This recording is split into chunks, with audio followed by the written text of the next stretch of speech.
Bueno, hermanos, vamos a comenzar con una oración.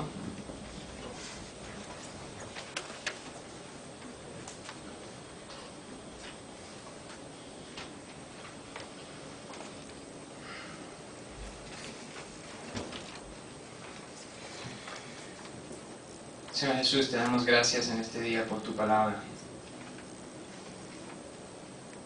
Dios Padre eterno, te damos gracias porque tú has escogido revelarte a nosotros, seres pecadores inmundos. Y te has escogido revelar de manera perfecta, de manera amorosa. Y nosotros tenemos hoy en día el privilegio de ahí donde quiera, cualquier biblioteca en nuestra casa, podemos alcanzar y leer y estudiar quién tú eres. Un privilegio que muchos no tuvieron y aún no tienen. Un privilegio que muchos dieron su vida para que nosotros hoy la tengamos. Y un privilegio que nos das de estudiar, un privilegio que nos das de predicar. Te agradecemos, Señor, por ese grandísimo privilegio, ese grandísimo honor. Te agradecemos por tu naturaleza, por quien tú eres, y porque tú no puedes dejar de ser quien tú eres. Te pedimos, Señor, en este día que nosotros podamos entender lo que tienes para nosotros preparados, que no sean mis palabras, Señor, sino las tuyas. Y que si yo fuera a osar hablar una palabra que no es tuya, que tú me dejes mudo antes de eso. Señor, que yo te honre, te dé toda la gloria a ti, Señor, y que sea para tu gloria nada más. Redargúyenos, Señor, corrígenos, confronta nuestro pecado, Señor. Y Santo Espíritu, danos convicción de ese pecado. Que nosotros entendamos que tenemos que arrepentirnos y vivir en santidad. Te agradecemos, Dios Padre, por eso, porque podemos decirte Padre, por medio del sacrificio enorme que hiciste, infinito, que es de tu Hijo. Te agradecemos por eso y porque tenemos también el privilegio de decir que tú eres nuestro Padre Celestial. Un privilegio inmerecido. Te pido que entendamos que no hayan distracciones de ningún tipo y que recibamos tu palabra, Señor, en este día. En nombre de Jesús. Amén. ¿Quién sabe qué es el tema del mes, este mes? Los padres. Como yo no estuve la mayor parte de este mes, entonces no sé qué se predicó. Y si se predica exactamente lo mismo que se ha predicado, entonces es obra de Dios. Hoy vamos a ver el tema. Si tienen sus boletines todos tienen lapiceros, algo para apuntar, papel, ¿sí? El que no tiene, levante la mano, ahí le van a distribuir. También papel para anotar. Todos tienen cuadernos, Biblias.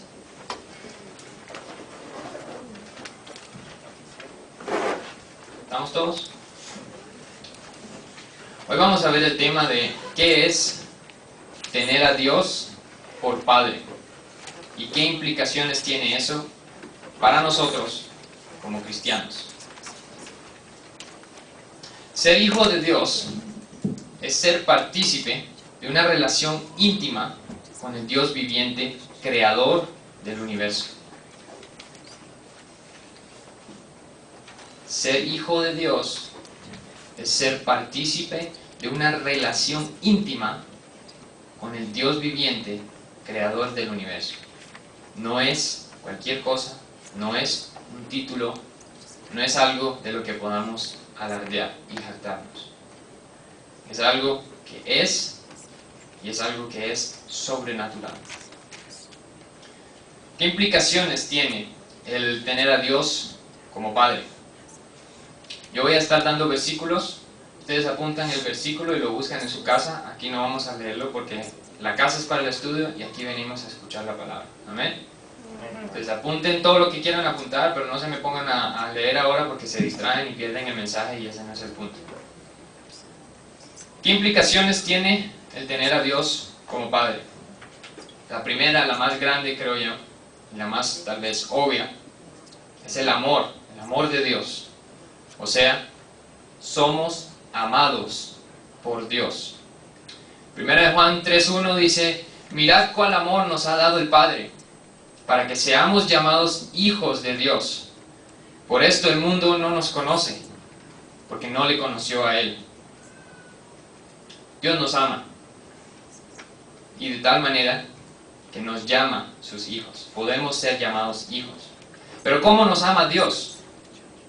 Bueno, 1 Juan 4:19, a los que están haciendo el evangelismo ya lo deberían saber. 1 Juan 4:19 dice, nosotros le amamos a Él porque Él nos amó primero. Si ven que el amor de Dios viene primero. Nosotros no amamos a Dios primero, sino que Dios nos ama a nosotros primero. Segunda, Él nos ama incondicionalmente. ¿Qué significa esa palabra? Que el amor de Dios no tiene condiciones. Cuando Dios decide amar, Él no dice te amo solo si haces tal cosa. Esto lo vemos en Ezequiel 36:22, que no vamos a leer, y Efesios 2:8-9. Los de evangelismo saben qué dice: por cuanto sois salvos por gracia, esto no de vosotros, no por obras, para que nadie se gloríe. ¿Se dan cuenta? No por lo que hayamos hecho Dios nos ama, sino más bien a pesar de lo que hicimos. Ezequiel 36:22 dice que por amor a mi propio nombre y no por ustedes, para humillación suya. O sea, no tenemos de qué jactarnos. Dios nos ama por amor a su propio nombre. ¿Se dan cuenta? Próxima, Él nos ama sacrificialmente. Juan 3:16, ¿quién se lo sabe? De tal manera amó Dios al mundo que dio a su Hijo unigénito, para todo aquel que en Él crea, no se pierda, mas tenga vida eterna. Muy bien. ¿Se dan cuenta? Dios amó al mundo. ¿Y qué implica eso? Que Dios hizo un sacrificio. ¿Cuál fue el sacrificio? La cosa que más valor tenía para Él, su Hijo. Dios amó a seres que lo ofendieron siempre, en todo, escupieron en su cara, ofendieron su justicia, ofendieron su santidad, y a eso se les escogió amar primero, amarlos incondicionalmente y amarlos sacrificialmente. ¿Se dan cuenta? Dios sacrifica por quienes Él ama. Primera de Juan 4:10. En esto consiste el amor, no en que nosotros hayamos amado a Dios, sino en que Él nos amó primero, que Él nos amó a nosotros y envió a su Hijo en propiciación por nuestros pecados. Propiciación es una de esas palabras bíblicas avanzadas, que significa básicamente el pago por la justicia completa, recibiendo la ira completa de Dios para completamente apaciguar su ira. ¿Se dan cuenta de lo que dice este versículo? Que el amor consiste en que Dios nos amó y envió a su Hijo para pagar completamente lo que nosotros merecíamos, para recibir la completa, infinita ira y justicia de Dios. En eso consiste el amor. Y es un amor sacrificial. Jesús recibió eso sobre sí mismo por amor a nosotros. Pero no decimos que Jesús es el Padre es el Padre. Entonces, ¿qué resulta ser Jesús? Si nosotros somos hijos del Padre, Jesús es hijo del Padre, ¿qué somos nosotros entonces de Jesús? Hermanos. ¿Qué hizo Jesús por sus hermanos? Se sacrificó a sí mismo. Próxima, Él nos ama infinitamente. Infinitamente. Así como Dios es infinito, así es su amor, infinito por nosotros. Que también significa que nuestros pecados contra Dios son infinitos. Que significa que la ira de Dios en contra de nosotros como pecadores es infinita y nuestra deuda de justicia con Dios es infinita. ¿Cómo un ser finito como yo puede hacer un pago infinito? Es imposible. Requiere un pago infinito que requiere amor infinito. Mateo 10, 45. Porque el Hijo del Hombre no vino para ser servido, sino para servir, y para dar su vida en rescate por muchos. Noten que dice muchos, no dice todos. Jesús no paga el rescate de todos. ¿Se dan cuenta? Porque si Jesús pagara el rescate de todos, ¿qué significa eso? Que todos seríamos salvos. Todos seríamos salvos, porque todos estaríamos rescatados. Que se imagine que Dios pague algo y no lo reciba, no hace sentido. Por eso la Biblia nos hace bien claro entender que Jesús pagó el rescate por muchos. ¿Y qué valor tuvo ese rescate? Infinito. Tuvo su propia vida. Dice la Biblia que nosotros somos rescatados con precio de sangre. ¿La sangre de quién? De Jesús. Ustedes saben que en la Biblia, cuando habla de sangre, dice que la vida está en la sangre. O sea, cuando la Biblia habla de sangre, está hablando de vida. Es una manera de decir vida, cuando dice sangre. Cuando somos lavados por la sangre de Cristo, somos lavados por la vida de Cristo. Si la vida de Cristo no fuera un hisopo perfecto, limpio, sin mancha, no habría manera de que nosotros podríamos ser limpiados perfectamente. Entonces es un rescate infinito. Por eso, cuando Jesús está en la cruz, dice tetelestai, que es una palabra griega que se ha encontrado en recibos de ese tiempo, que significa pagado por completo. De eso que usted iba a un lugar y debía algo, usted pagaba lo que debía y le daban un recibo que decía tetelestai, ya no debe nada más.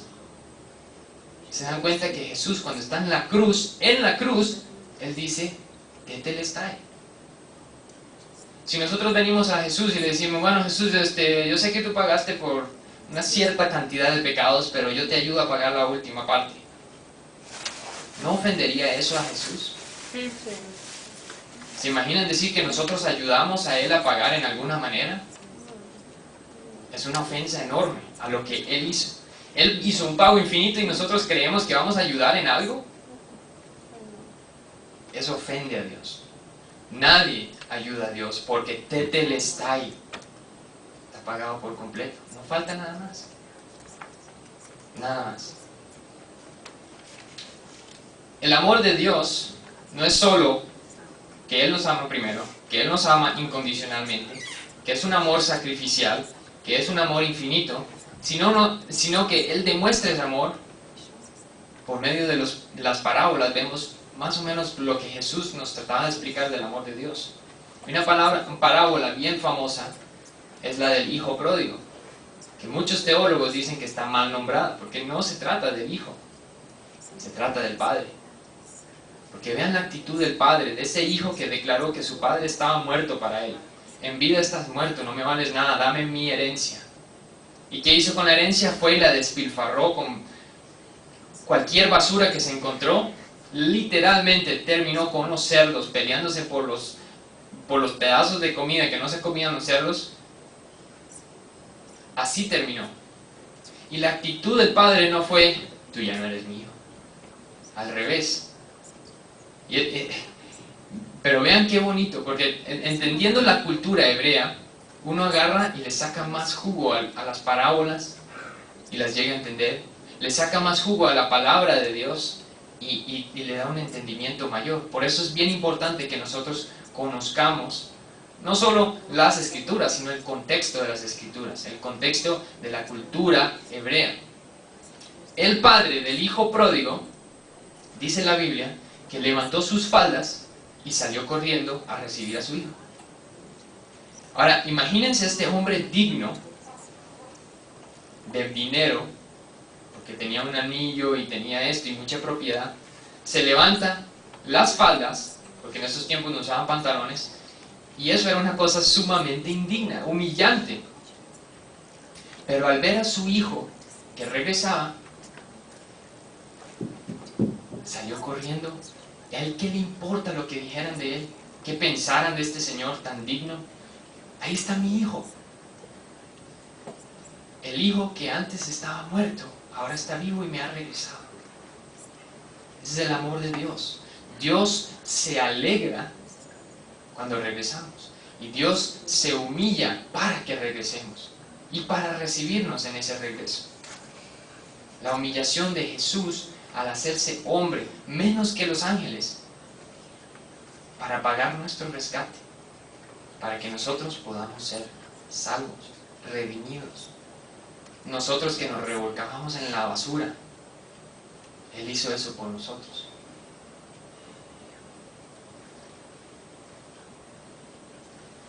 Y una de las más importantes para nosotros como creyentes que dependemos 100% de Él para nuestra salvación, el amor de Dios infinito dice o demanda o implica que nunca dejará que nos perdamos. Juan 10, 27 al 29. Mis ovejas oyen mi voz y yo las conozco y me siguen. Y yo les doy vida eterna y no perecerán jamás, ni nadie las arrebatará de mi mano. Mi Padre que me las dio es mayor que todos y nadie las puede arrebatar de la mano de mi Padre. ¿Se dan cuenta que nosotros somos sus ovejas? Y Él está diciendo que como Dios es mayor que todos, Él establece que nadie va a arrebatarnos de su mano. ¿Por qué no? Porque le pertenecemos a Él. ¿Ustedes saben qué es que alguien piense que le puede robar a Dios? Y robarle a Dios algo que le costó la vida de su Hijo unigénito en precio de sangre. ¿Ustedes creen que Dios va a decir, ay, se me escapó, ay, me lo robaron, ay, no lo agarré lo suficientemente fuerte? No, Señor. Pero ¿se dan cuenta de la implicación? Nunca nos perderá, nunca podremos ser perdidos de su agarre firme que Él tiene por nosotros en cuestión de salvación. Eso significa que nuestra salvación, como no recae sobre nosotros, no es nuestra responsabilidad, no es algo que nosotros podamos hacer en cuanto a eso, recae completamente en Él y tenemos una seguridad perfecta, 100% garantizada, sellada con el Espíritu Santo de Dios. Eso no lo ofrece ningún otro sistema de creencias, eso no lo ofrece ningún otro libro, eso no lo ofrece ninguna otra religión, sino solo el cristianismo bíblico. Increíble, increíble.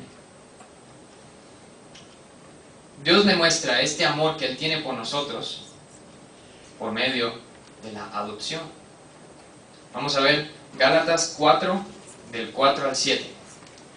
Por cuando vino el cumplimiento del tiempo, Dios envió a su Hijo nacido de mujer y nacido bajo la ley, para que redimiese a los que estaban bajo la ley, a fin de que recibiésemos la adopción de hijos. Y por cuanto sois hijos, Dios envió a vuestros corazones el Espíritu de su Hijo, el cual clama, Abba Padre. Así que ya no eres esclavo, sino hijo. Y si hijo, también heredero de Dios por medio de Cristo. Nos adopta. Podemos decirle Abba Padre, que significa, ustedes saben, papi. O sea, no es solo nuestro Padre por allá, sino nuestro Padre amado. Papi. nos adopta, nos recibe como hijos y dice, ya no son esclavos, yo ya pagué el precio por su libertad, me pertenecen a mí, son mis hijos. Y si hijos, dice, también herederos de Dios por medio de Cristo. El adoptar, ustedes saben que la Biblia escoge las palabras muy cuidadosamente porque es la palabra de Dios. O sea, Dios escogió esas palabras. Las escribieron hombres, obviamente, pero por inspiración de Dios. O sea que esas palabras tienen significado. ¿Por qué la Biblia habla en un lado de que nosotros nacemos de nuevo y nacemos a Dios, nacemos en el Espíritu, y también habla de la adopción? ¿No son diferentes? Bueno, porque están hablando de diferentes aspectos del amor de Dios. La adopción es la elección de amar a un ser que ya existe. ¿Se dan cuenta? No es la elección de yo voy a adoptar a ese bebé en Rusia para que me ame. No hace sentido. ¿Qué tipo de padre adopta para ser amado? Más bien el padre adopta para amar, porque es un ser en necesidad de amor. Entonces Dios hace lo mismo. Él nos adopta y nos demuestra que Él nos escogió para demostrar su amor. No para que nosotros le amemos. Entiendan bien. No es para que nosotros le amemos, porque Dios no necesita nuestro amor. Dios ya tenía el amor perfecto de su Hijo unigénito. No necesita amor de unos seres imperfectos. No lo necesita. Pero Él decidió hacerlo, dense cuenta, para demostrar su amor por nosotros. ¿Y qué amor más infinito que agarrar la basura más basura del fondo, de eso que raspó el balde y eso que se encontró ahí raspando? Eso somos nosotros. Y Él dijo, a esto que no vale nada, que solo supo ofenderme en todo, voy a adoptarlo, voy a redimirlo, voy a amarlo incondicionalmente, perfectamente, infinitamente, sacrificialmente, y lo voy a hacer mi hijo. ¿Se imaginan? Ese es el amor del Dios que tenemos por Dios, del Padre que tenemos por Padre. Ese es el amor de Dios. Y ese amor viene con otras cosas también. Disciplina, que es un fruto del amor. Hebreos 12, 6 al 8 dice, porque el Señor al que ama, disciplina. Y azota a todo el que recibe por hijo. No es nada más disciplina. Y uno dice, bueno, es que la disciplina de Dios es... No, dice azota también. Justo a la par. ¿Quién ha recibido azotes del Señor? ¿Y quién ha dicho, gracias Señor por esos azotes? Porque es tu disciplina, que es una muestra de tu amor. Sigue diciendo, si soportáis la disciplina, Dios os trata como a hijos. Porque ¿qué hijo es aquel a quien el Padre no disciplina? Pero si se os deja sin disciplina, de la cual todos han sido participantes, entonces sois bastardos y no hijos. Padres, pelen el oído. Si no están disciplinando a sus hijos, es igual que sus hijos sean bastardos, de acuerdo a la Biblia. Porque el padre que ama, disciplina. No significa pegarle a los hijos, que quede bien en claro, sino disciplinarlos. Mostrarles cuando están mal, cuando están bien, y si siguen saliendo por la mala, toca meter fuerza. Y sí, a veces hay que darle una sopapeada para que aprenda. Pero la disciplina es fruto del amor del Padre por el Hijo. Tercera implicación de tener a Dios como Padre es que tenemos hermanos. Colosenses 1:2 y la mayoría de las epístolas se refieren a nuestros amados hermanos en Cristo. Pero ¿quiénes son estos hermanos? Son otras personas, otros creyentes que han sido redimidos por Cristo, que son hermanos nuestros en Cristo. Tenemos hermanos, no somos únicos, no estamos separados del mundo, sino que por todos lados hay hermanos. Entonces, ¿qué implicaciones a la vida de un hijo es el tener a Dios como padre? O sea, ¿qué caracteriza a un hijo de Dios? Esto es una manera de ver los frutos de salvación. Un hijo de Dios, número 1, ama. Un hijo de Dios ama. Primera de Juan 4, 7 al 8. Amados, amémonos unos a otros porque el amor es de Dios. Todo aquel que ama es nacido de Dios y conoce a Dios. Versículo 8, los del evangelismo ya deben saber esto. El que no ama no ha conocido a Dios porque Dios es amor. El que no ama no ha conocido a Dios. Segunda implicación, el cristiano, el hijo de Dios, ama a Dios. Primera de Juan 4:19, 4:10, ya lo sabemos. Nosotros le amamos a Él porque Él nos amó primero. Esto también implica que los hijos de Dios escuchan y obedecen y hacen las obras de Dios. Juan 8:47, esto es Jesús hablando. El que es de Dios, las palabras de Dios oye. Por esto no las oís vosotros, porque no sois de Dios. Juan 14:15, si me amáis, guardad mis mandamientos. El que es de Dios, escucha a Dios. El que es de Dios, obedece a Dios. El que no es de Dios, no escucha. El que no es de Dios, no obedece. Bien simple. De hecho, es tan simple que en ese mismo pasaje, Juan 8, versículo 44, vosotros, este es Jesús de nuevo hablando, ¿no? Vosotros sois de vuestro padre el diablo, y los deseos de vuestro padre queréis hacer. El que no obedece a Dios es porque le pertenece a Satanás. Su padre es el diablo. ¿Se dan cuenta? Y eso es Jesús hablando. Jesús dijo que el que no le escucha, el que no le sigue, es el diablo. ¿Se imaginan estar ahí sentados con Jesús escuchando esas palabras? Cortantes. Pero ese es el amor de Dios, que nos hace saber que estamos mal cuando lo estamos. Porque si no sabemos que estamos mal, ¿cómo vamos a estar bien? Es imposible. El cristiano, el hijo de Dios, debe aceptar su autoridad, pero no solo su autoridad, sino las autoridades que Él ha puesto sobre nosotros. Vean esta, Romanos 13, del 1 al 4. Pongan bien atención. Sométase toda persona a las autoridades superiores, porque no hay autoridad sino de parte de Dios, y las que hay por Dios han sido establecidas. De modo que quien se opone a la autoridad, a lo establecido por Dios, resiste. Y los que resisten acarrean condenación para sí mismos. Porque los magistrados no están para infundir temor al que hace el bien, sino al malo. ¿Quieres pues no temer la autoridad? Haz lo bueno y tendrás alabanza de ella. Porque es servidor de Dios para tu bien. Pero si haces lo malo, teme, porque no en vano lleva la espada, pues es servidor de Dios, vengador para castigar al que hace lo malo.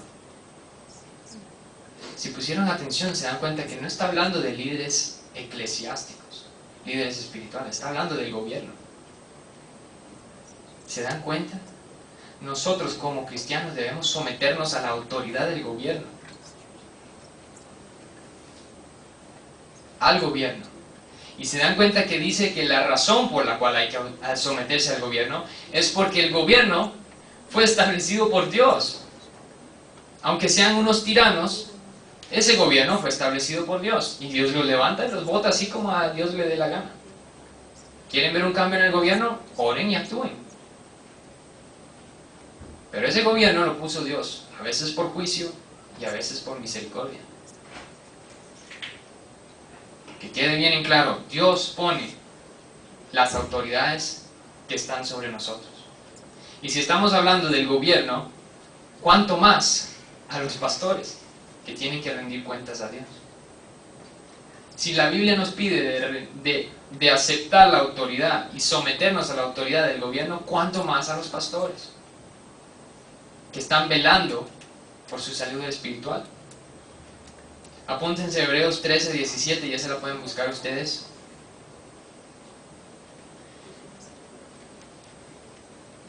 Que habla específicamente de cómo debemos comportarnos con nuestros pastores. Pero no es el tema ahorita. Número 3. El cristiano, el Hijo de Dios, ama a Jesús. Juan 8, 42. Jesús entonces les dijo: si vuestro Padre fuese Dios, ciertamente me amaríais, porque yo de Dios he salido y he venido. Pues no he venido de mí mismo, sino que Él me envió. Si vuestro Padre fuese Dios, me amaríais. Número 4. El Hijo de Dios ama a sus hermanos en Cristo. Primera de Juan 4, 20 al 21. No estén buscándolos porque aquí los tenemos, entonces no pierdan el tiempo leyendo. Apúntenos, los leen en la casa y así no se distraen acá. Primera de Juan 4, 20. Si alguno dice, yo amo a Dios, escuchen muy bien. Si alguno dice, yo amo a Dios y aborrece a su hermano, es mentiroso. Pues el que no ama a su hermano, a quien ha visto, ¿cómo puede amar a Dios a quien no ha visto? Y nosotros tenemos este mandamiento de Él: el que ama a Dios, ame también a su hermano. El que no ama a su hermano en Cristo, no es hijo de Dios. O sea, no son hermanos en Cristo. Primera de Juan 5:1. Todo aquel que cree que Jesús es el Cristo es nacido de Dios. Y todo aquel que ama al que engendró, ama también al que ha sido engendrado por Él. O sea, si amamos al engendrador, amamos a los engendrados, al cuerpo de Cristo, a los otros creyentes. Por más mal que nos caigan, tenemos que amarlos porque es un fruto de salvación, es la naturaleza nueva de un creyente, de un hijo de Dios. El punto era, ama a sus hermanos en Cristo. Pero ¿cómo dice la Biblia en esos mismos pasajes de Primera de Juan? ¿Cómo dice que debemos amar a nuestros hermanos? Primera de Juan 4:11. Amados, si Dios nos ha amado así, debemos también nosotros amarnos unos a otros. ¿De qué manera nos amó Dios? Ahí los tienen apuntados. Específicamente, sacrificialmente. Porque de esa manera Dios nos amó. Y de esa manera nosotros tenemos que amar unos a otros. Primera de Juan 3:14. Nosotros sabemos que hemos pasado de muerte a vida en que amamos a los hermanos. El que no ama a su hermano permanece en muerte. Todo aquel que aborrece a su hermano es homicida. ¿Sí ven? El que no ama, el que aborrece a su hermano es homicida. Ah, no, pero yo nunca he matado a nadie. Bueno, pero la Biblia dice que si usted odia a su hermano en Cristo, usted es igual que un homicida. Igual. ¿Usted cree que un homicida entra al cielo? Y sabéis que ningún homicida tiene vida eterna permanente en él. 16. En esto hemos conocido el amor, en que Él puso su vida por nosotros. También nosotros debemos poner nuestras vidas por los hermanos. Nosotros también debemos poner nuestra vida por los hermanos. Pero el que tiene bienes de este mundo y ve a su hermano tener necesidad y cierra contra él su corazón, ¿cómo mora el amor de Dios en él? hay hermanos en esta congregación que tienen necesidad. Y cerrando nuestros corazones contra ellos, murmurando contra ellos, criticándolos, en vez de poner nuestra vida en sacrificio por ellos, en vez de suplir esas necesidades, eso demuestra que no tenemos el amor de Cristo en nosotros. Demuestra que no somos hijos de Dios. ¿Hay alguien con necesidad en esta congregación? ¿Hay alguien que puede suplir esa necesidad y no lo hace?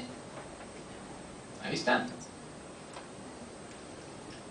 Vemos en Hechos 2, específicamente 44 y 45, que en la iglesia primitiva, en la iglesia en Jerusalén, no habían necesidades.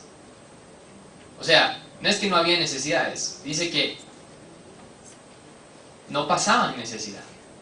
¿Por qué? Porque en cuanto había un hermano, dense cuenta que habla de hermanos, no de cualquiera. O sea, el amor sacrificial no es para el que está allá afuera tirado, es para los hermanos. Hay que amar a ese que está afuera, porque es un potencial hijo de nuestro Padre. Pero primero, a los hermanos. Dice que cuando un hermano tenía una necesidad, los demás que tenían, vendían su propiedad. Y al vender esa propiedad, se lo entregaban a los apóstoles para suplir la necesidad del hermano. ¿Se imaginan? Dice que vendían su propiedad. De eso que ustedes tengan un cottage allá en Muskoka y ven que, no sé, por decir algo, Ricardo está pasando necesidad con su casa, que ustedes agarren y vendan su cottage, su hogar de vacaciones, para que Ricardo pueda pagar su casa, para que pueda seguir sirviendo a tiempo completo a esta congregación sin pago alguno. Eso es lo que hacían en esa iglesia. Dicen que esa iglesia en Jerusalén era conocida por su amor. Daban tal testimonio que la gente se asombraba, decía, wow, ¿quiénes son estos tan raros que venden su propiedad para suplir la necesidad de este otro que no sabe ni administrar sus bienes? Pero ese era el amor que ellos demostraban, porque ese es el amor que Cristo demostró. ¿Ustedes creen que Cristo nos amó porque éramos buenos administradores de lo que Dios nos había dado? No. Punto 5, que es no solo de lo más importante, sino lo que yo creo que es uno de los más bonitos aspectos o implicaciones en la vida del cristiano, del amor de Dios como Padre. Y es que Dios no nos deja igual. No nos deja igual. O sea, no es solo una adopción, sino que es un nuevo nacimiento y nos da una nueva naturaleza, un nuevo ser. Nuevas criaturas somos nosotros en Él. Juan 3:3 dice, respondió Jesús y le dijo, de cierto te digo, que el que no naciere de nuevo, no puede ver el reino de Dios. El que no nace de nuevo, no puede ver el reino de Dios. Hay que nacer de nuevo. Y como no nos dejan igual cuando nacemos de Él, hay unas promesas en la Biblia que de hecho datan a más de 700 años antes de que viniera Jesús. En Ezequiel, el Antiguo Testamento, 36, versículo 26. Os daré corazón nuevo y pondré espíritu nuevo dentro de vosotros y quitaré de vuestra carne el corazón de piedra y os daré un corazón de carne. Ese corazón que antes odiaba a Dios, todo lo que representa a Dios, todo lo que Dios ama y aborrecía, Él agarra ese corazón de piedra, lo saca, lo destruye para nunca más ser visto y lo reemplaza con un nuevo corazón, latiente, vivo, deseoso de amar a Dios, deseoso de agradar a Dios, deseoso de honrar a Dios, deseoso de venir a los domingos al servicio, de estudiar la Biblia, de orar constantemente y sin cesar. Él pone ese corazón. Dios no nos deja igual y Él pone el deseo, Él pone el querer como el hacer. Él hace absolutamente todo. ¿Se dan cuenta que eso significa que si ustedes no tienen un nuevo corazón, es porque no son salvos? Porque eso es lo que Él promete desde cientos de años antes de Jesús. Él lo prometió. No solo eso, sino que dice que Él iba a escribir su ley en nuestro corazón. ¿Ustedes saben a dónde originalmente Dios escribió la ley? Sí, en piedras. En piedras. ¿Entienden? Dios escogió escribir la ley con Moisés. Él mismo con su dedo, así dice la Biblia, la escribió en piedras. ¿Y cuánto duraron esas tabletas? Nada, porque las aventó Moisés.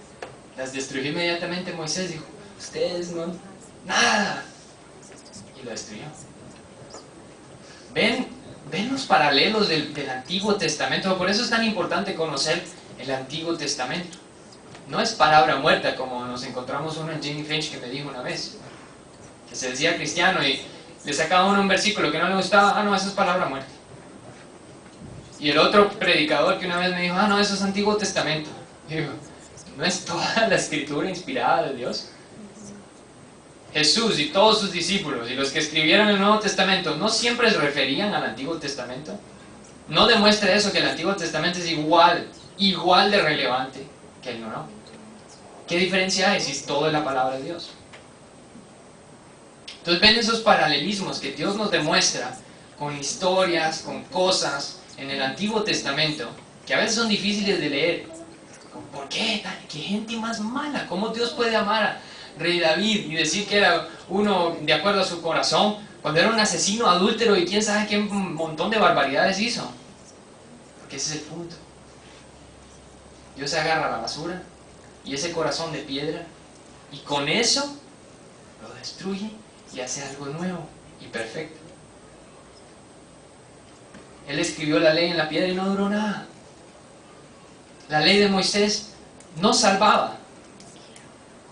Y por eso con Ezequiel viene esa promesa de que Él ya no iba a escribir en nuestro corazón de piedra, porque eso no dura nada, más bien eso lo tenía que destruir, sino que más bien iba a ponernos un corazón nuevo de carne y escribir su ley en nuestro corazón, que es la nueva naturaleza, que es el nuevo espíritu, que es el nuevo deseo de servir, amar y honrar a Dios en todo.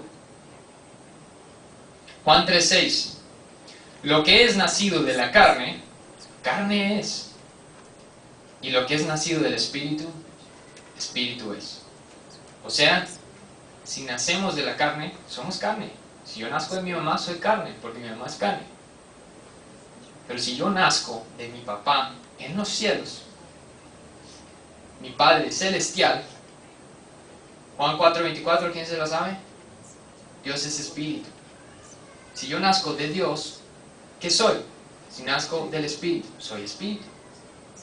Pero no todos tienen la naturaleza espiritual, de acuerdo a lo que Dios llama su naturaleza, o el ser espiritual.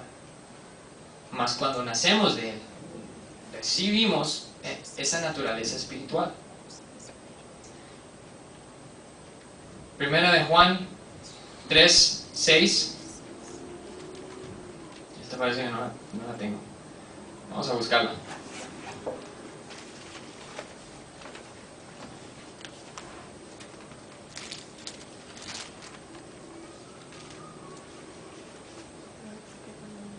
Primera de Juan 3:6.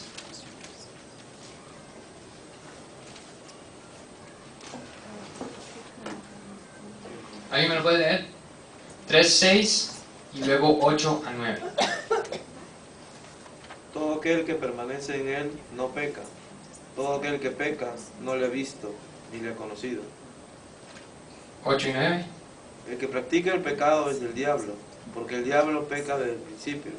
Para esto apareció el Hijo de Dios, para deshacer las obras del diablo. Todo aquel que es nacido de Dios no practica el pecado, porque la simiente de Dios permanece en él, y no puede pecar porque es nacido de Dios. Cierren Biblias. ¿Qué vemos?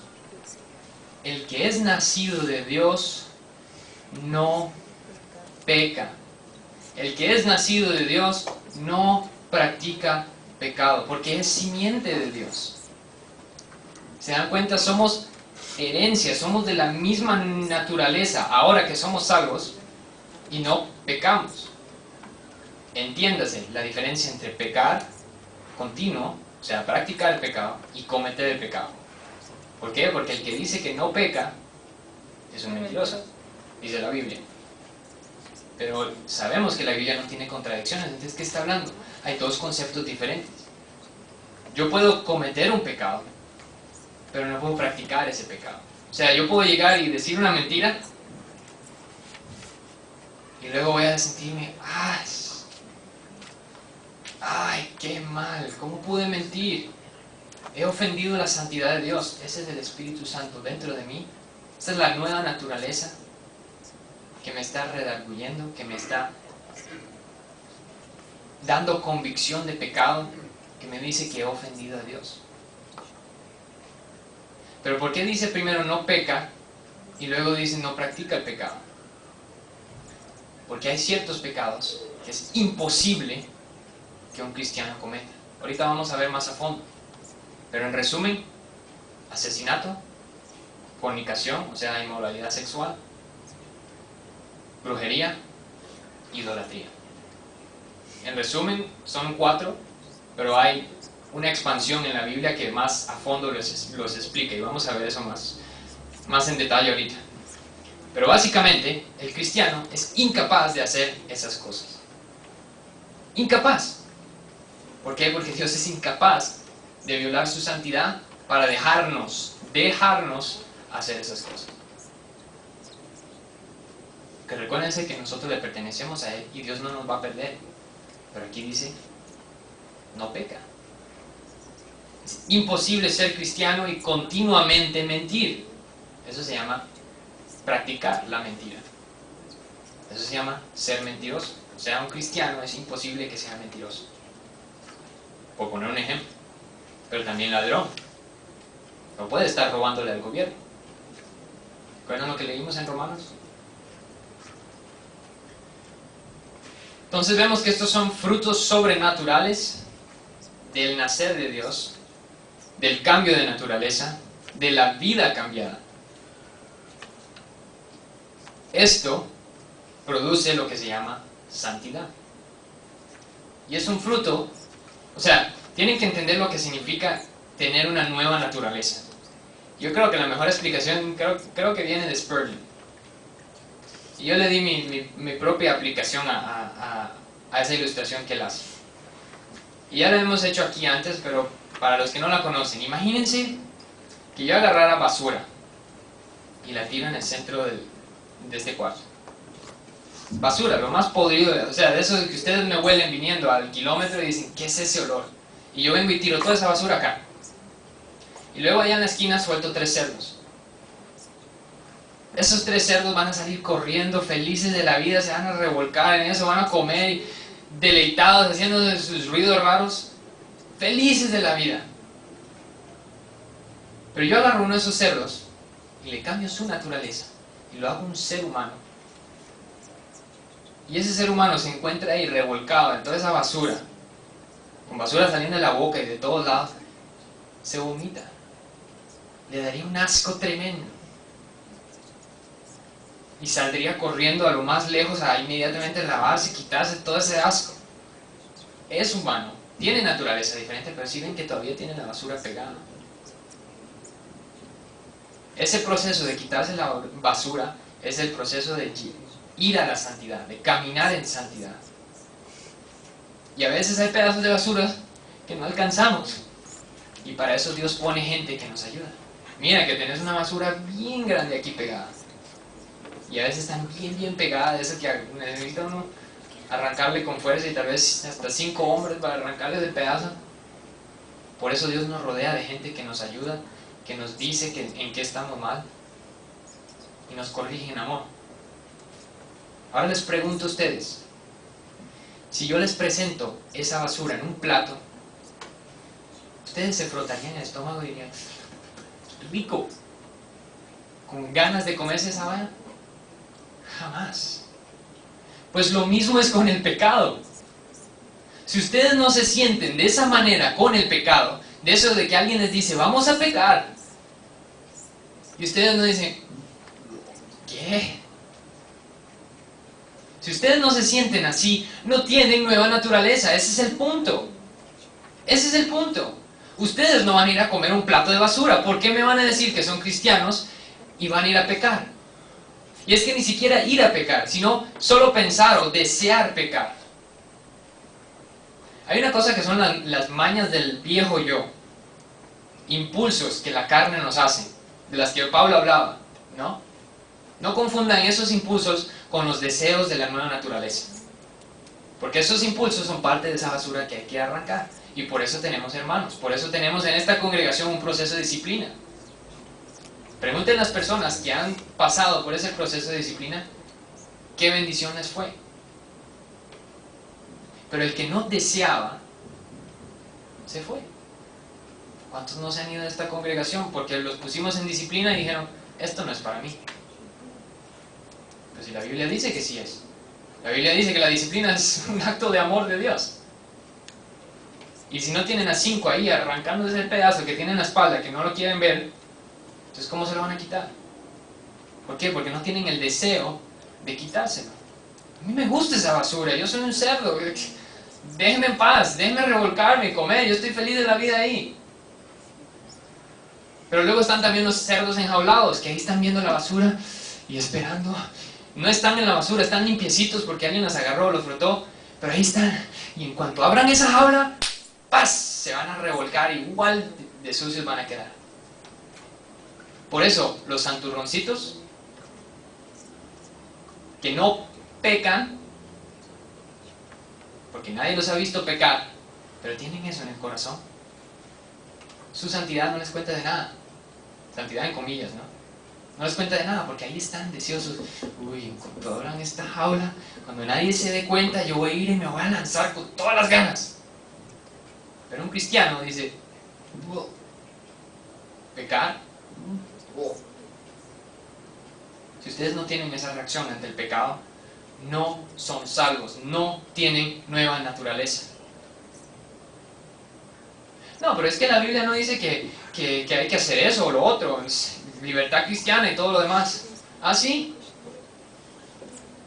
Y una vez presentados en la Biblia donde dice que no deben estar haciendo esas cosas porque ofenden a Dios, dicen, no, es que, bueno, pero hay versículos que dicen que no, la Biblia dice que no y no es no, y no trate de buscarle una manera. Más bien, deleítese en la palabra de Dios que dice, deja de hacer eso, porque esa es la disciplina de Dios, que nos dice, deja eso, arrepiéntete. Si no te revuelca, no eres salvo. No eres salvo significa que si mueres vas a pasar la eternidad en separación de la gloria de Dios, en el infierno. Si no te da miedo, ay de ti, ay de ti.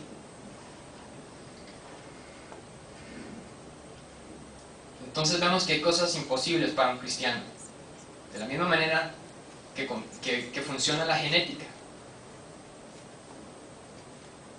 Si él y yo tenemos un hijo, naturalmente hablando, no me va a salir negro. No hace sentido, genéticamente no hace sentido. Si Dios escoge, está bien. Pero si ven que Dios puede adoptar, de la misma manera que él y yo podemos adoptar, podemos robarnos a Ernesto, por ejemplo. Y la Biblia dice en el Antiguo Testamento que cuando alguien adoptaba a alguien, no hacía diferencia si fuera adoptado o no. Contaba de la misma manera que los hijos naturales. ¿Sí ven lo que Dios nos está enseñando? Así como ustedes estén, así los adopta, pero no los deja igual. Les cambia el corazón.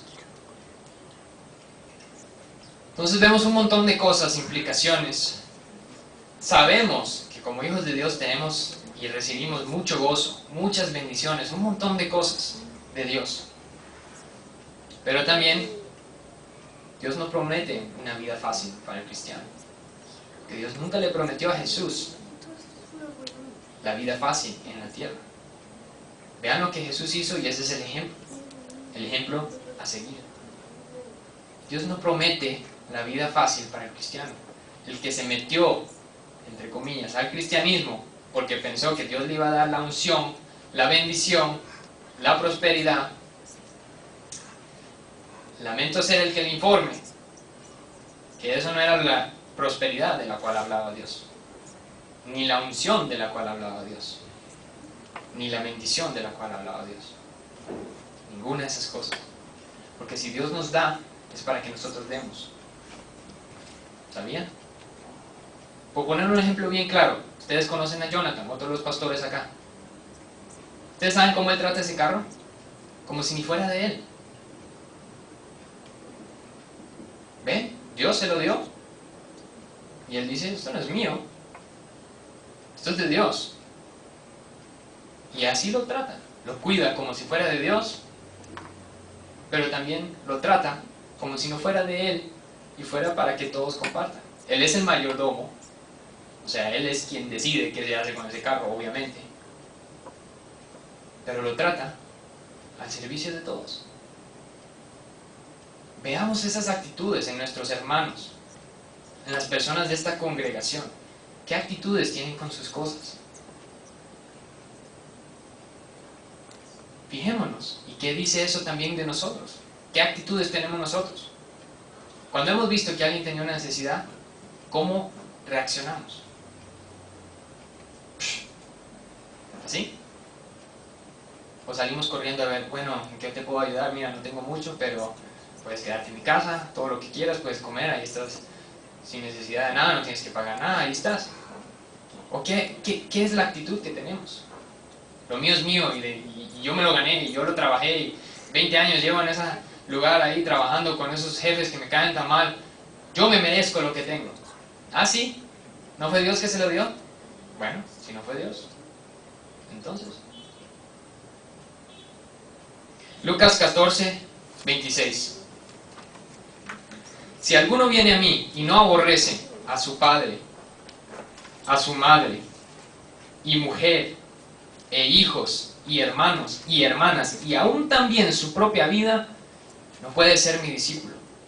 Y el que no lleva su cruz y viene en pos de mí, no puede ser mi discípulo. Porque ¿quién de vosotros, queriendo edificar una torre, no se sienta primero y calcula los gastos, a ver si tiene lo que necesita para acabarla? Uno dice, pero Jesús, estás hablando de aborrecer a los padres, ¿y por qué hablas de construir una torre? ¿Qué sentido hace eso? Y eso después de que uno dice, ¿cómo que tengo que odiar a mis padres y a mi esposa? ¿No debo yo amar a mi esposa como Cristo amó a la iglesia? ¿No debo yo honrar a mis padres? No. ¿Qué es la contradicción? No, lo que dice Jesús acá es que si ustedes aman a sus familiares más que a Dios, ¿cómo van a reaccionar cuando oigan que Dios dice, tu padre, tu hermano, tu esposa, tus hijos, todos se van al infierno? ¿Cómo van a reaccionar? ¡No, Dios! ¡No! O van a decir, grande, majestuoso y justo, perfectamente justo es el Dios Todopoderoso. Ese es el punto. Porque hay gente que idolatra a su familia, hay gente que ama a su familia, dice que son cristianos, pero usted les presenta el hecho de que su hermana, o su tía, o su mamá, o la persona que más quieren, su esposa, quien sea, no es salvo. Se enojan. ¿No está de Jesús diciendo eso acá? ¿Por qué te enojas? Ellos ofendieron la santidad de mi Padre. Escupieron en su cara. Nunca supieron hacer nada bien. En todas las decisiones que hicieron, ofendieron a Dios. ¿Y tú te enojas? ¿Porque Dios les va a dar su justo pago? ¿Tú te haces llamar mi hijo? ¿No deberías tú estar honrando a tu Padre diciendo, deja de deshonrar a mi Padre Celestial? Deja de pecar en contra de su santidad. ¿Por qué no lo hacemos? Eso se llama idolatría. Poner a nuestros familiares por encima de Dios. Está bien que mi hermano ofenda a Dios, porque yo lo amo. Y Dios es amor. Por favor. Si el amor de Dios está en nosotros y decimos que somos cristianos, debemos amar a Dios por sobre todo.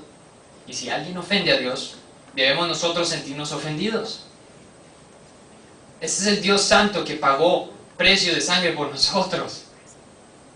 Y nosotros estamos dejando que Él sea ofendido. ¿Por quién? ¿Qué me importa si es mi hermano, mi papá, quien sea? Usted no ofende a mi Dios. Uno lo hace en amor, corrección en amor. Obviamente, hay que amar a nuestros familiares, porque el que no ama no conoce a Dios. Pero lo que Jesús está diciendo acá es, ustedes ponen alguno de estos frente a mí, por encima de mi Padre, ustedes no son dignos de llamarse mis discípulos. De nuevo, ¿por qué está hablando de medir y construir torres? Porque el que no mide primero, antes de su caminar cristiano, y dice, esto me va a costar mi familia entera,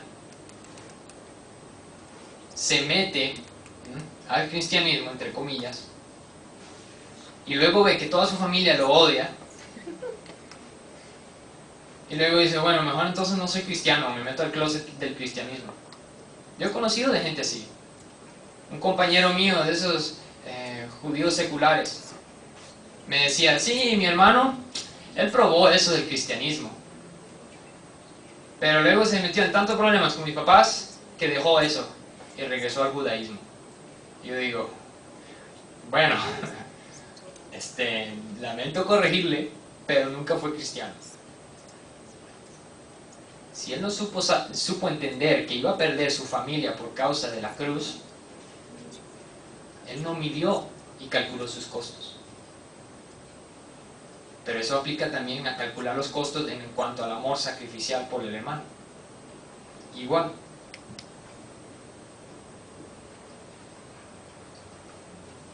Entonces, llegamos a lo importante. Que qué bonito tener a Dios como Padre y todo eso, todo lo demás. Pero ¿cómo sé si soy hijo entonces? Y luego, si no lo soy, ¿cómo puedo serlo?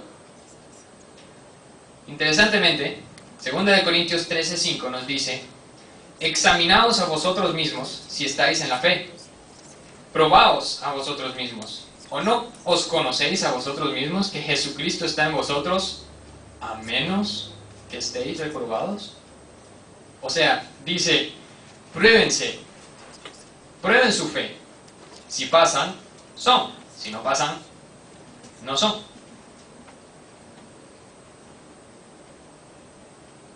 Tomemos en serio las cosas del Señor y vamos a ver qué significa.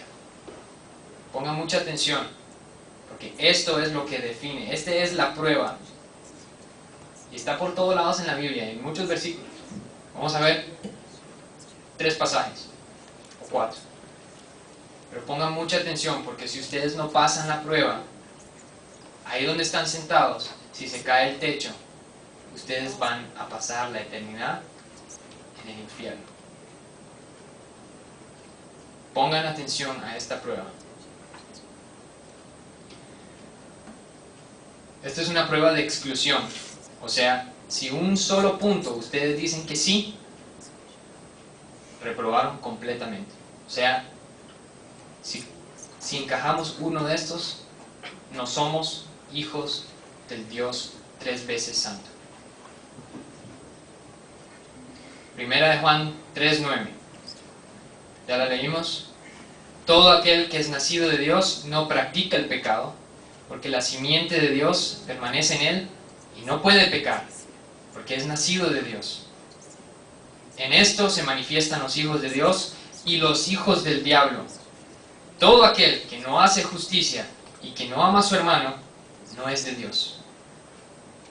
¿Hay alguien que es un hermano en Cristo que ustedes no aman? ¿Hay alguien que aborrecen del cuerpo de Cristo? No son cristianos.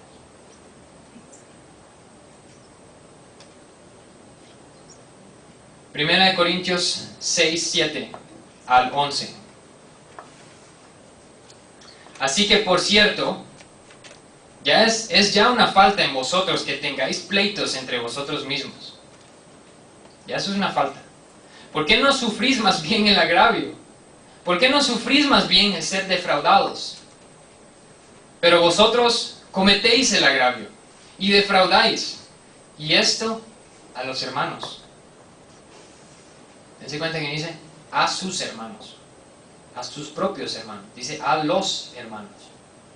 El que hace esas cosas no es contado con los hermanos. Porque no solo un hermano no debe cometer agravio y defraudar, sino que más bien un hermano debería resistir el agravio y resistir el ser defraudado por los hermanos, entre comillas. ¿No sabéis que los injustos no heredarán el reino de Dios?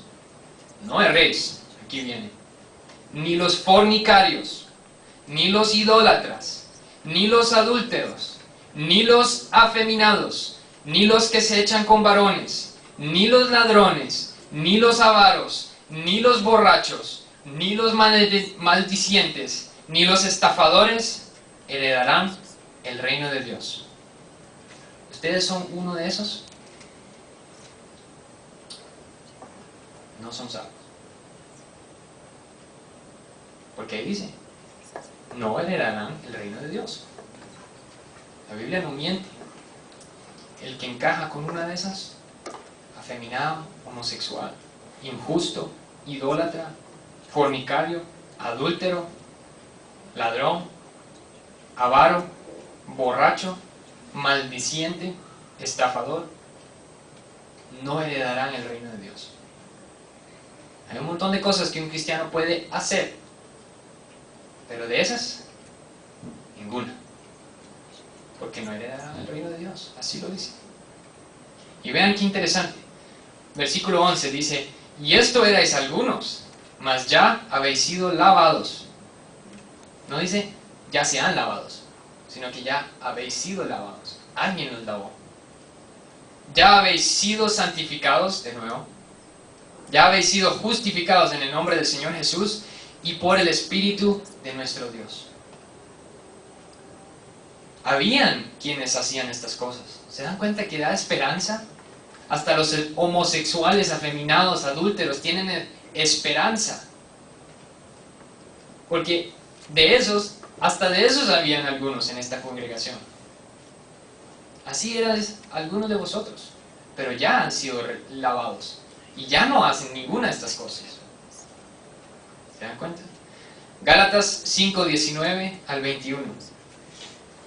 Y manifiestas son las obras de la carne, que son adulterio, fornicación, inmundicia, lascivia, idolatría, hechicerías, enemistades, pleitos, celos, iras, contiendas, disensiones, herejías, envidias, homicidios, borracheras, orgías, y dice, y cosas semejantes a estas, o sea, etcétera, acerca de las cuales os amonesto, como ya os lo he dicho antes, que los que practican tales cosas no heredarán el reino de Dios. No son salvos. Colosenses 3:5 al 7. Vamos a ver algo bien interesante. Haced morir pues lo terrenal en vosotros: fornicación, impureza, pasiones desordenadas, malos deseos y avaricia, que es idolatría. ¿Ustedes sabían eso? La avaricia es idolatría. Ser avaro con su dinero es idolatría. Y los idólatras no heredarán el reino de Dios. ¿Por qué dice la Biblia que avaricia es idolatría? Que es idolatrar al Dios dólar. Idolatrar a nuestras pertenencias. Ponerlas por sobre las necesidades de los hermanos, que es ponerlas por sobre nuestro Dios. Versículo 6 dice, cosas por las cuales la ira de Dios viene sobre los hijos de desobediencia. ¿Se dan cuenta que no está hablando de los hijos de Dios? Está hablando de hijos de desobediencia, sobre los cuales vendrá la ira de Dios. De nuevo vemos, versículo 7, en las cuales vosotros también anduvisteis en otro tiempo, cuando vivíais en ellas.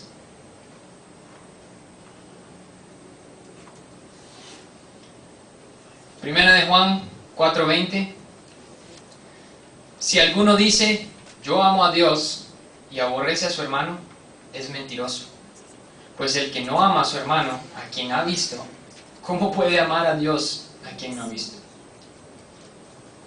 Si no amas a tu hermano, no eres cristiano. Simplemente. Si ustedes saben que hay alguien en esta congregación que es salvo y ustedes odian, no son salvos. Y si se cae el techo hoy, ya saben dónde van a pasar la eternidad. El versículo que leímos hoy en sus boletines es Jesús enseñándonos a orar. Muchos lo llaman el Padre Nuestro. Mateo 6, 5 a 15. De hecho termina en el 13, pero Jesús sigue explicando la oración en el versículo 14 y 15. Vamos a leer. Mateo 6, 14. Porque si perdonáis a los hombres sus ofensas, os perdonará también a vosotros vuestro Padre Celestial. 15. Mas si no perdonáis a los hombres sus ofensas, tampoco vuestro Padre os perdonará vuestras ofensas. ¿Hay alguien a quien ustedes no han perdonado? Dense cuenta, no dice hermanos, dice hombres. Si alguien ha hecho algo en contra de nosotros y nosotros no hemos perdonado, no somos salvos. Porque si ustedes no perdonan, Dios no nos perdonará.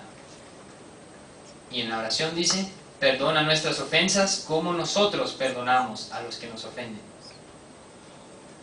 Si Dios nos perdona como nosotros perdonamos, eso significa que si nosotros no perdonamos, Dios dice, ok, así voy a perdonarte, no te perdono.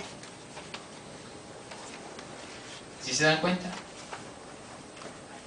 No solo eso, sino que Romanos 12, 19, no os venguéis vosotros mismos, amados míos, sino dejad lugar a la ira de Dios, porque escrito está, mía es la venganza, yo pagaré, dice el Señor.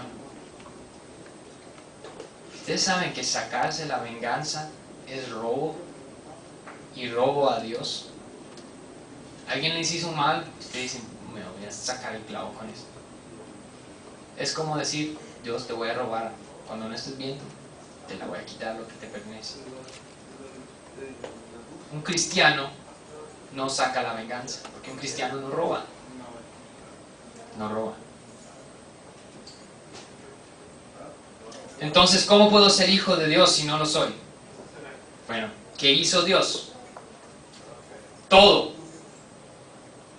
Entonces, si Dios hizo todo, ¿qué hacemos nosotros? ¿Qué podemos hacer?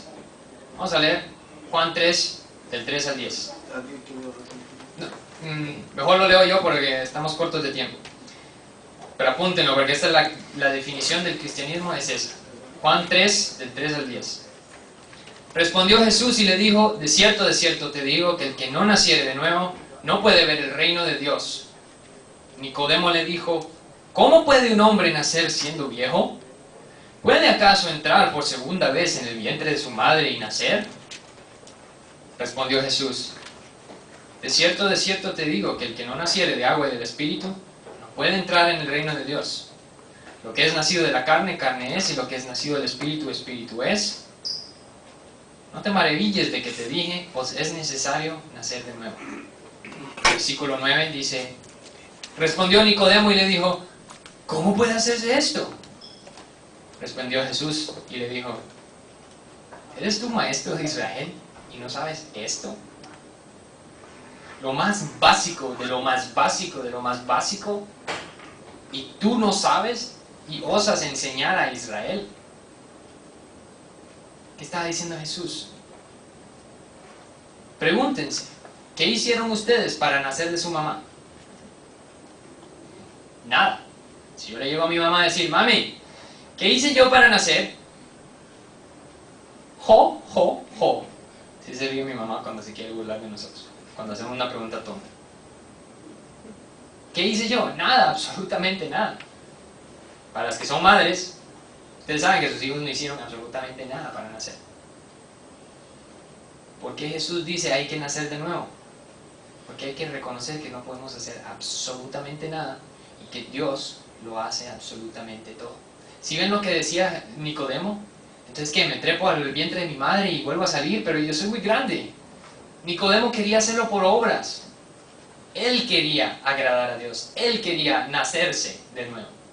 Jesús decía, tú no puedes hacer nada. Es Dios quien lo hace todo. Pero llegamos al punto de problemático. Entonces, si yo no puedo hacer nada, Dios lo hace todo, ¿qué puedo hacer?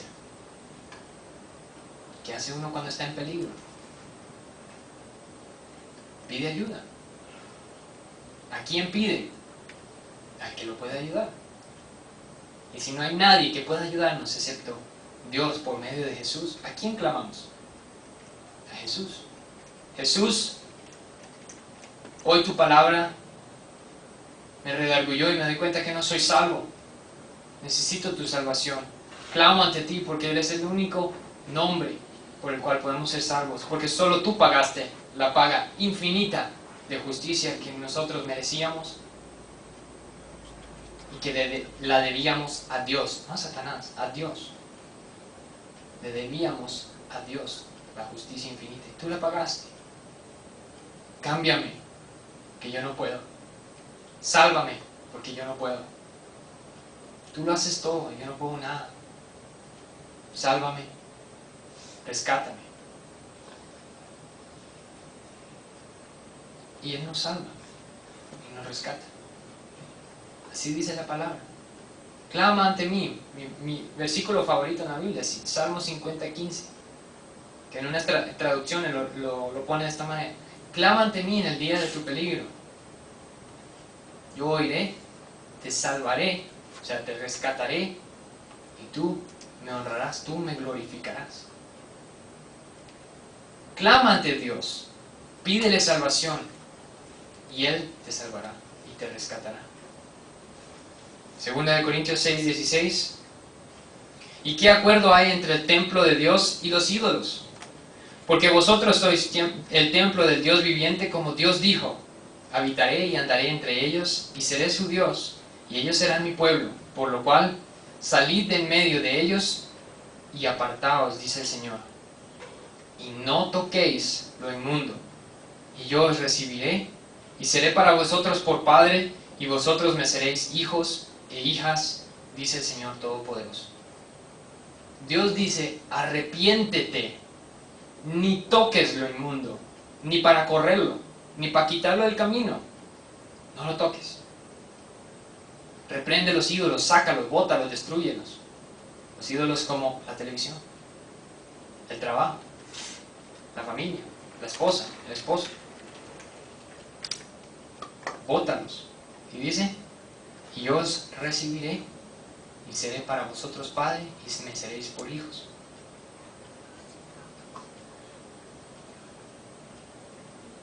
Aquí hay una advertencia a los que creen ser hijos de Dios y no obedecen a Dios. Mateo 21:28 dice, ¿pero qué os parece? Un hombre tenía 2 hijos, y acercándose al primero le dijo, hijo, ve hoy a trabajar en mi viña. Respondió él, dijo, no quiero. Pero después, arrepentido, fue. Y acercándose al otro, le dijo de la misma manera, y respondiéndole, él dijo, sí, Señor, voy. Y no fue. ¿Cuál de los 2 hizo la voluntad de su padre? Dijeron ellos, el primero. Jesús les dijo, de cierto os digo, que los publicanos y las rameras van delante de vosotros al reino de Dios. Porque vino a vosotros Juan en camino de justicia y no le creísteis, pero los publicanos y las rameras le creyeron. Y vosotros, viendo esto, no os arrepentisteis después para creerle. ¿Sí ven lo que está diciendo? Que el que no le escucha, no se arrepiente y no hace lo que él dice, dense cuenta, no hace lo que él dice,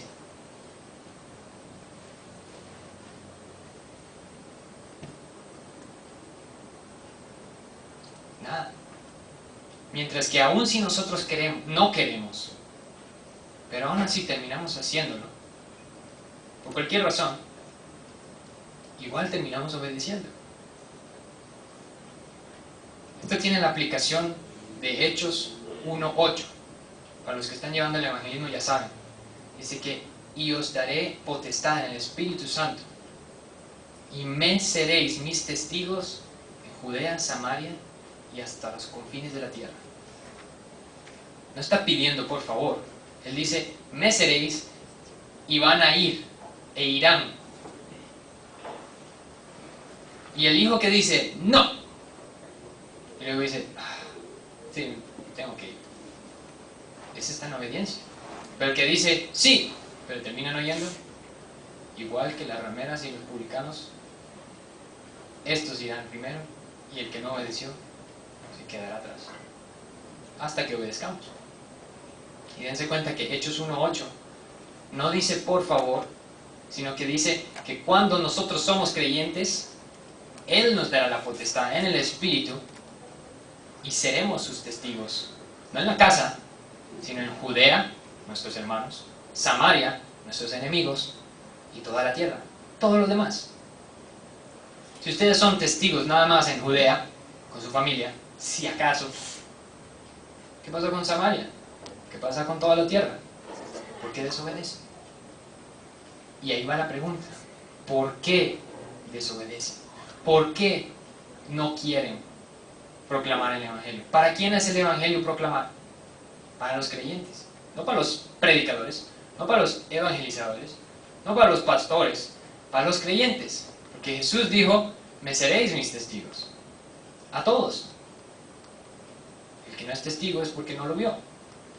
Por eso usa la palabra testigo. ¿De qué van a testificar? ¿De qué van a evangelizar si no conocen el Evangelio? No creen en el Evangelio. Porque no son creyentes. El no creyente no tiene deseo de evangelizar. Mientras que el que ha sido redimido por la sangre de Cristo, no hay manera de amarrarlo a una silla para que no predique. No por predicador, no por evangelizador, no por pastor, por creyente. Por creyente. Vamos a terminar leyendo Mateo 6, 5, 15 y vamos a ver 6, 5 al 13, que es lo que está en el boletín, y vamos a ver más o menos de lo que está hablando.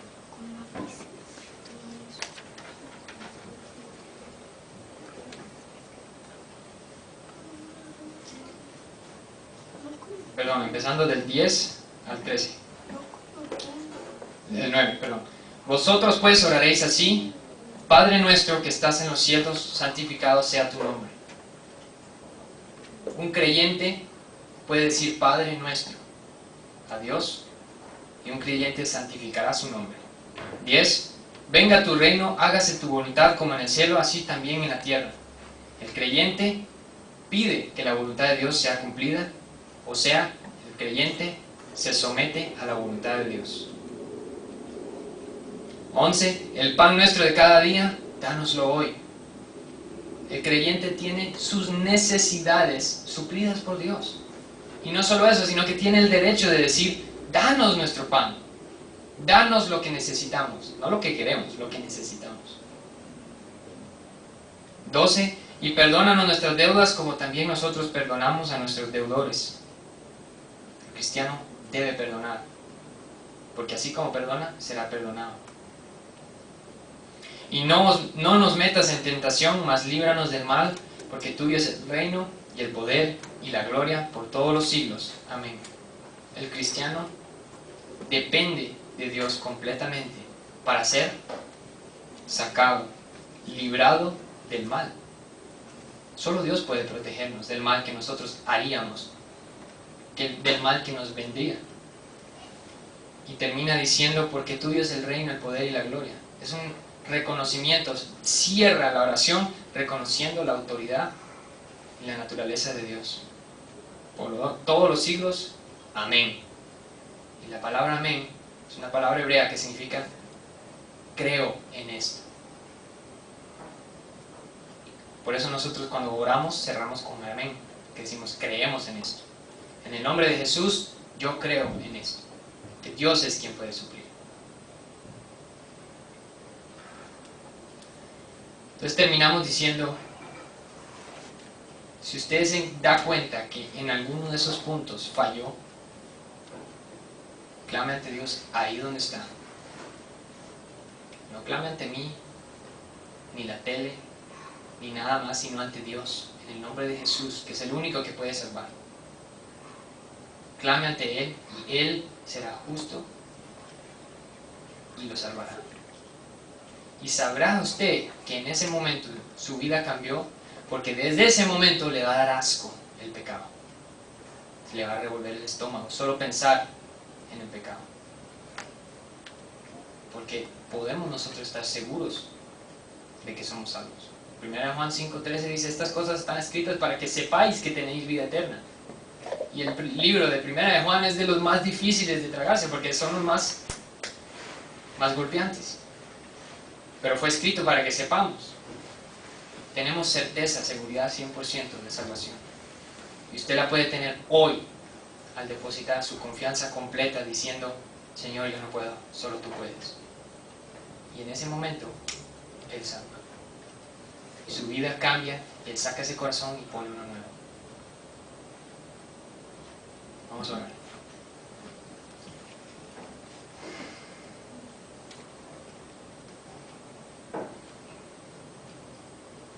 Señor Jesús, te damos gracias. Gracias por tu sacrificio en la cruz, por ese amor sacrificial por tus hermanos. Te agradecemos porque tú no tenías que hacerlo, pero tú lo hiciste por obediencia a tu Padre. Pusiste el ejemplo. Tú lo hiciste por amor a tu Padre y pusiste el ejemplo. Y también asimismo lo hiciste por amor a nosotros. Tú nos amaste primero. Te agradecemos, Dios Padre, porque tú nos amaste primero. Porque tú nos escogiste ahí donde estábamos. Raspaste el barril y lo que encontraste ahí incrustado, a eso tú cambiaste, escogiste, amaste y cambiaste y adoptaste. Y amaste y amaste. Te agradecemos por eso, Señor, y te pedimos que nos haya conmovido nuestro ser de estas palabras tuyas. Que cualquier persona escuchando esto, que no es salvo, Señor, se dé cuenta hoy en día que no lo es. Y que no llegue al día de su juicio en ignorancia. Que hoy cualquiera que reconociendo que es pecador, clame ante ti y sea salvo. Te agradecemos por tu amor infinito, incondicional, sacrificial. Y porque nos das una manera de saber que somos salvos. Cuando muchos están allá, caminando en ceguedad, tú nos dices que hay certeza. Hay certeza en ti. Tú nos demuestras si lo somos o si no lo somos. Para que si no lo somos, cambiemos. Y si sí lo somos, caminemos confiados en ti. En el nombre de Jesús te agradecemos 1000 veces. Y tú eres santo, santo, santo, Señor. Amén.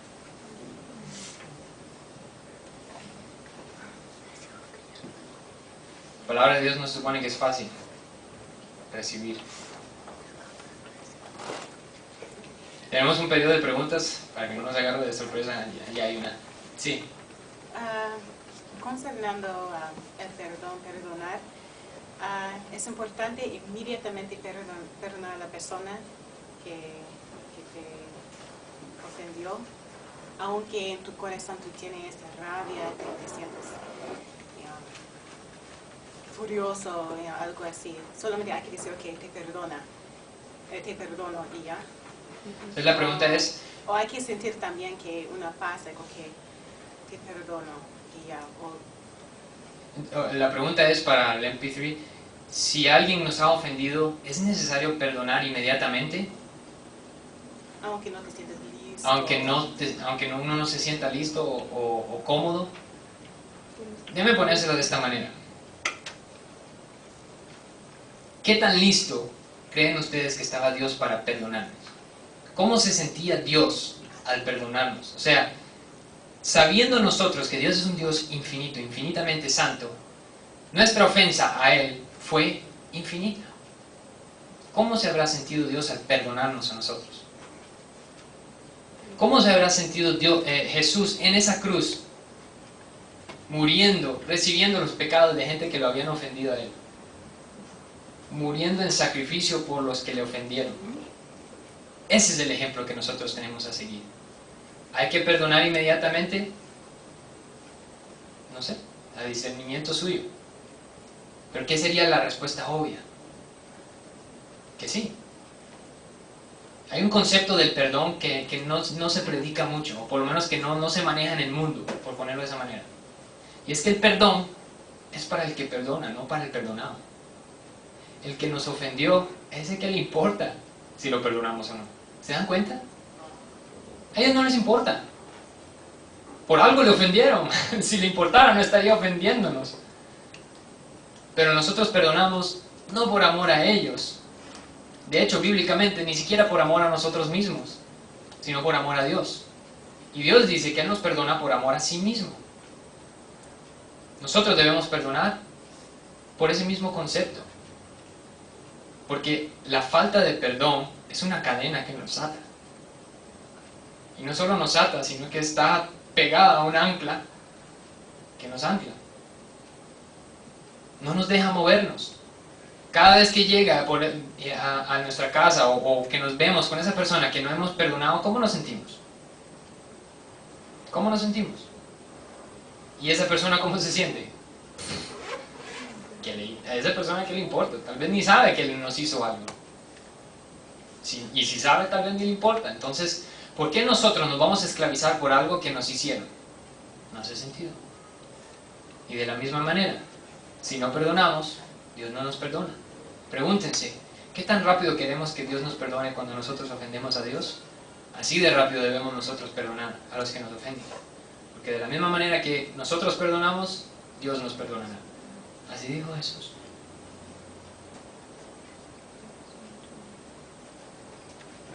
Pastor, pero en muchas ocasiones veo que nosotros estamos obligados como cristianos a perdonar, ¿verdad? Pero en veces entiendo yo que no podemos olvidar, o sea, la ofensa que se nos hizo o el daño, pues. O sea, perdonamos, pero como que no olvidamos, pues. O sea, es normal eso como cristiano, o sea, perdonar, pero no olvidamos, porque no volvemos a tener esa amistad con esa persona.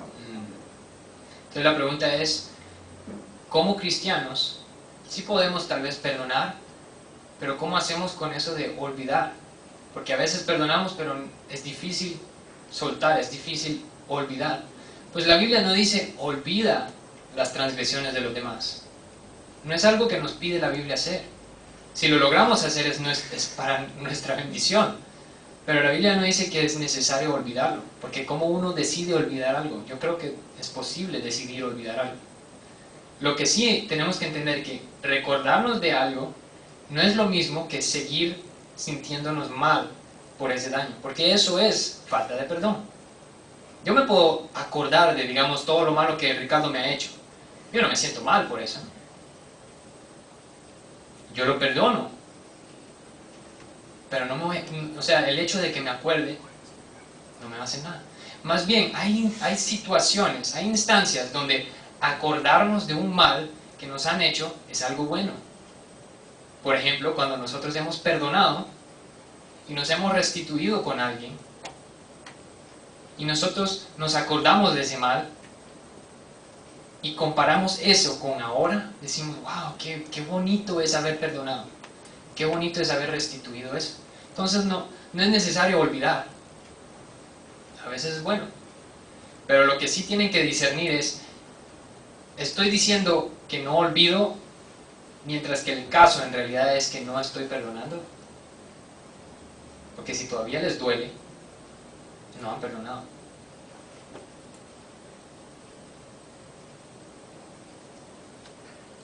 Me parece que acá la respuesta del perdón pues es Jesucristo. O sea, finalmente a lo mejor nos cuesta mucho trabajo perdonar, pero y sabemos que por nosotros mismos no es posible, pero nada es imposible a través de Dios y de Jesús.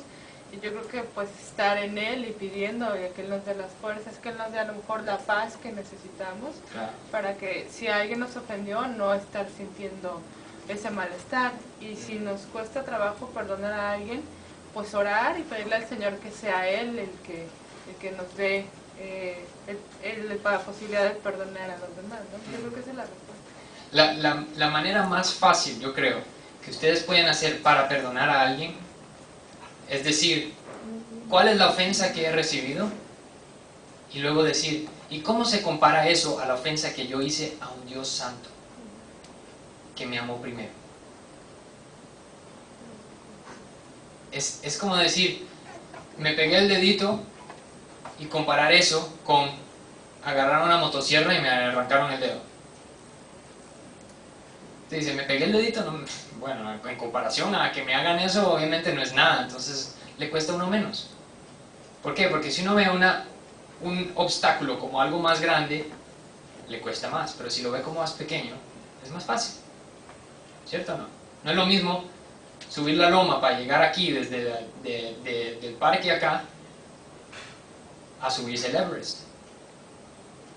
Entonces pongan todo en su medida, ¿no?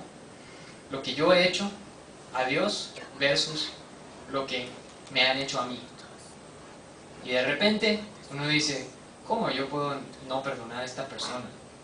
Si yo he hecho cosas más, en escalas mayor, al ofender la santidad de Dios. Inmediatamente se vuelve más fácil.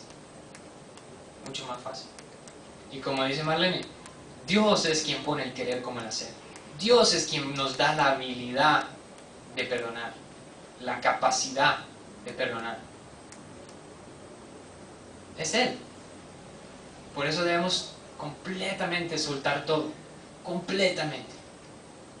Porque entre más soltamos, más nos disminuimos, más incrementa Dios. Así dice la Biblia. Entre más soltamos, más incrementa Él. Entre más perdonamos, más somos perdonados. Así, ¿no? Por eso es que hay que vivir en humildad y desechar todo lo que nos sirve. Y decir, Señor, ya no quiero seguir peleando con mí mismo. Ya tú pagaste completamente, quiero vivir en ti nada más. Porque lo que llaman la victoria cristiana bíblica es victoria sobre el pecado, sobre la condenación del pecado. Porque ya no es nuestra pelea, es la pelea de Jesús y Él ya ganó. Hay batallas que son en cuanto a la santidad, que debemos pelearla y nunca soltar. Pero la guerra ha sido ganada completamente, ya no hay nada más que hacer.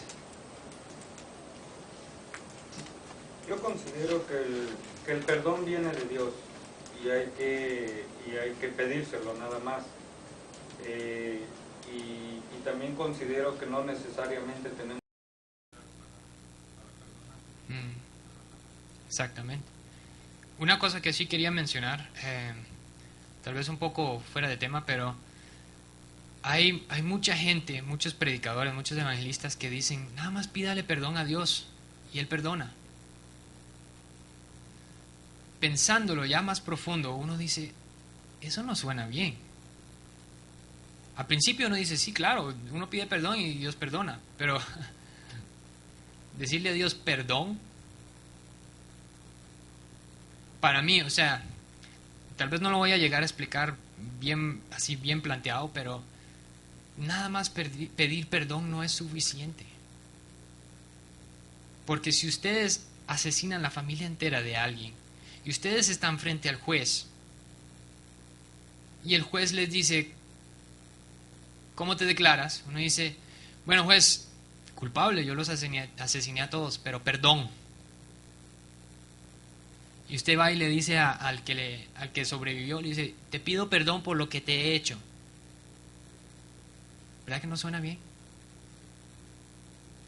Uno dice, ok, ¿qué quiere que hagamos? ¿Que lo dejemos en libertad?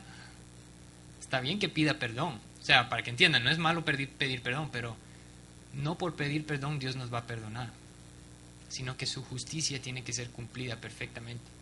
El pago de justicia debe ser dado, porque si no, Dios es injusto. Dios no puede nada más perdonar, sino que Dios tiene que cumplir su justicia y de esa manera darnos su misericordia. De esa manera atribuirnos la justicia a nosotros, y por eso mismo es que no hay nada más que hacer, porque no es nada más pedimos perdón y Dios nos perdona, porque si el pago no es hecho, Dios es injusto, y Dios no es injusto. Dios es justo y a la vez misericordioso, perfectamente los dos.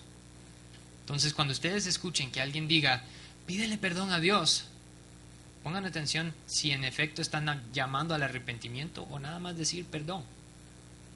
Porque una de las cosas que a mí más me molestan, para que sepan, es que me digan perdón por algo que van a hacer de nuevo. Me da una rabia. Digo, ¿para qué me dice perdón si lo va a hacer de nuevo? Más bien arrepiéntese, deje de ofenderme. Ni siquiera voy a necesitar que me diga perdón, porque yo de todo modo lo voy a perdonar. Pero deje de hacerme ese mal. ¿Verdad que no hace la diferencia completamente pedir perdón versus arrepentirse de corazón? Como esa gente, perdón, perdón, perdón, perdón. Pero deje de patearme. Perdón. Ah, perdón por eso también. No, así no es. Así no es. Una vez por todas, arrepentimiento y se cierra. Y se cierra.